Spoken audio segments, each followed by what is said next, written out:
കോൺഗ്രസ് സ്ഥാനാർത്ഥി പട്ടിക ഫെബ്രുവരി 3-ാം വാരത്തിന് മുൻപ് നൽകണമെന്ന് രാഹുൽ ഗാന്ധിയുടെ നിർദ്ദേശം. പിസിസി അധ്യക്ഷന്മാർക്കാണ് നിർദ്ദേശം നൽകിയത്. ഒരു ലോക്സഭാ മണ്ഡലത്തിൽ 3 സ്ഥാനാർത്ഥികളുടെ പേരുകൾ സമർപ്പിക്കാനും നിർദ്ദേശമുണ്ട്. എം ഉണ്ണികൃഷ്ണൻ ചേരുന്ന വിവരങ്ങളുമായി. ഉണ്ണി, തെരഞ്ഞെടുപ്പ് ഒരുക്കങ്ങൾ സജീവമാക്കിയിരിക്കുന്നു. കോൺഗ്രസ് എന്തൊക്കെ നിർദ്ദേശങ്ങളാണ് രാഹുൽ ഗാന്ധി നൽകിയിട്ടുള്ളത്? ജനത തീർച്ചയായും പതിവ് കാലതാമസം ഒഴിവാക്കി ഇക്കുറി നേരത്തെ ലോക്സഭാ തെരഞ്ഞെടുപ്പ് സ്ഥാനാർത്ഥി പട്ടിക പ്രഖ്യാപിക്കാനാണ് കോൺഗ്രസ് ഹൈക്കമാൻഡിന്റെ നീക്കം. കേരളത്തിലേതടക്കം വിജയസാധ്യതയുള്ള സ്ഥാനാർത്ഥികളുടെ പട്ടിക ഫെബ്രുവരി 20-നകം സമർപ്പിക്കാനാണ് കോൺഗ്രസ് അധ്യക്ഷൻ രാഹുൽ ഗാന്ധി പിസിസി അധ്യക്ഷന്മാർക്ക് നൽകിയിരിക്കുന്ന നിർദ്ദേശം.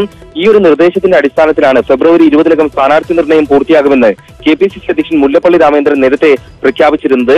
ഒരു ലോക്സഭാ മണ്ഡലത്തിൽ 3 സ്ഥാനാർത്ഥികളുടെ പേരുകൾ നിർദ്ദേശിക്കാനാണ് ആവശ്യപ്പെട്ടിരിക്കുന്നത്.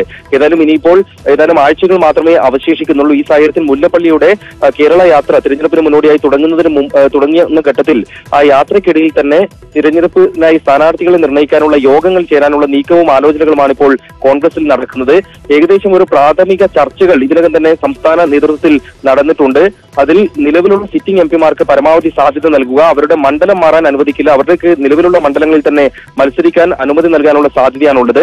2 MLAമാർ മത്സരരംഗത്തുണ്ടാകാൻ സാധ്യതയുണ്ട്. ഉമ്മൻചാണ്ടിയെ പോലുള്ള പ്രമുഖ നേതാക്കൾക്ക് മത്സരത്തിന് അനുമതി നൽകണം, അവർ മത്സരരംഗത്തേക്ക് കടന്നു വരണം എന്നൊരു പൊതുവികാരവുമുണ്ട്. ഇക്കാര്യത്തിലടക്കം രാഹുൽ ഗാന്ധിയുടെ തീരുമാനമാകും നിർണായകമാവുക. പ്രാഥമിക പട്ടിക ഫെബ്രുവരി 20-ന് മുമ്പ് ലഭിക്കുന്നതിനെ തുടർന്ന് കേന്ദ്ര തിരഞ്ഞെടുപ്പ് കമ്മിറ്റി യോഗം ചേർന്നാണ് അന്തിമ സ്ഥാനാർത്ഥികളെ പ്രഖ്യാപിക്കുക.